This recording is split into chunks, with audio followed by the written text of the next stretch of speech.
Thank you for coming to this webinar.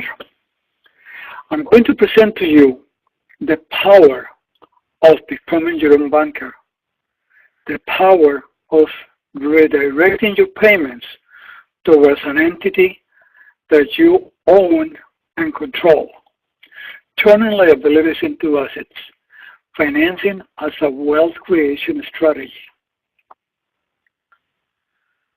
Most people borrow because they have to.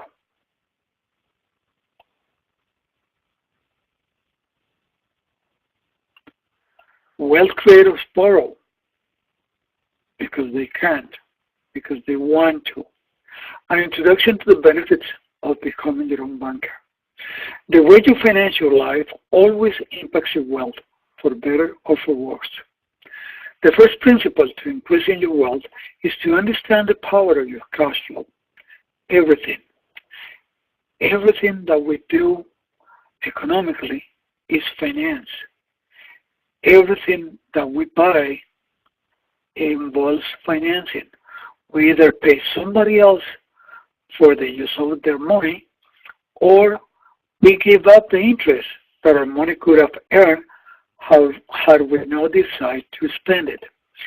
And here it comes the lost opportunity cost because of the decision that we took on spending your money, spending our money. Every financial decision we make impacts every other financial decision. They are all tied together. Let's compare two ways to finance a car. This is a story of two cousins that are going to buy an identical car, and they go to different wealth creation seminars to learn and buy those cars in the most efficient way. So cousin A go to a seminar where government promoted qualified plans like 401ks, 403bs, 412is, 457s, IRAs, SEPs, skills, etc. are promoted. He selects a 401k for the immediate tax deduction, his company's match, and to allow his money to grow tax-deferred. On the other hand, cousin B seminar emphasized liquidity. So he learns how to take control of his cash flow, and he identifies the wealth transfers and recapture them. And he uses that money to build an Internal Revenue Code 7702 for his asset free growth tax advantage. So we're going to see that cousin A is a debt manager and cousin B is an asset manager. They're going to buy an identical car, but it's going to cost them $20,000, and they're going to finance it at 5%. As you will understand, in the case of cousin A, he goes for government qualified vehicles, so his money gets tied up.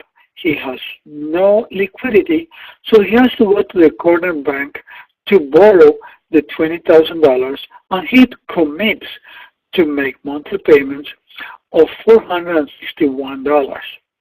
Now, cousin B, since he learned to control his cash flow, with discipline, he recaptured those monies and he used those monies to build what he calls his family bank.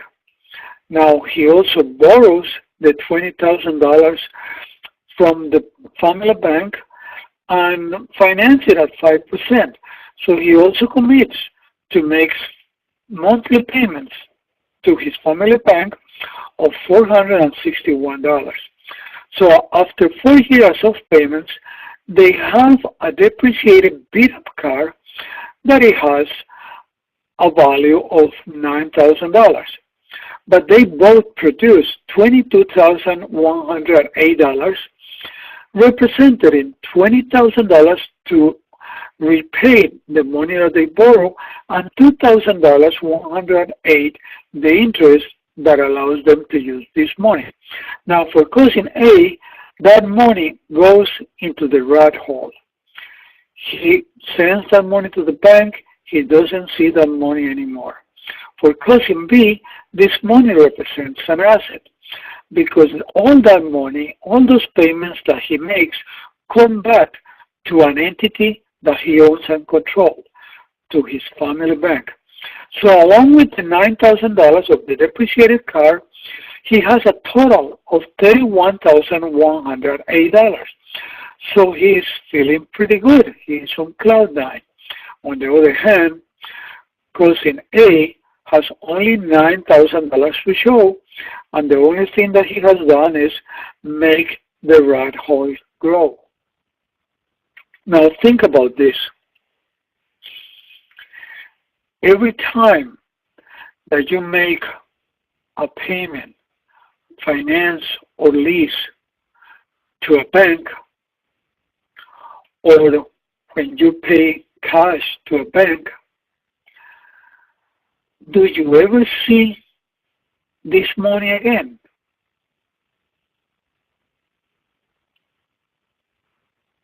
I don't think so. This money actually goes into the sinkhole.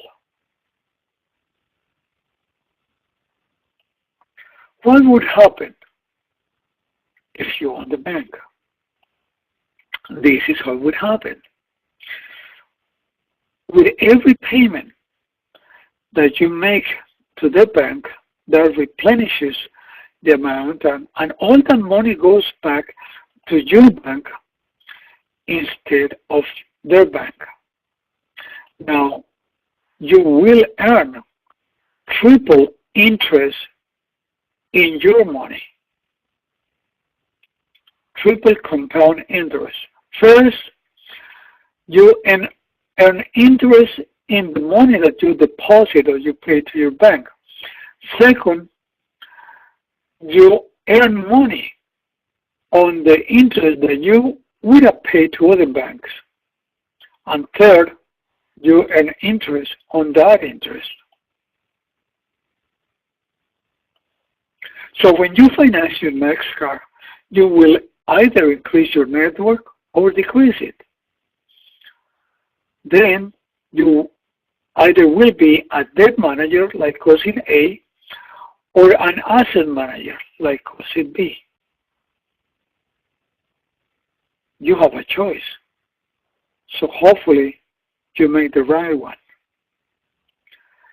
If you're interested in learning more about this concept, please contact me. I will be delighted to present to you this powerful concept and help you set up your privatized banking.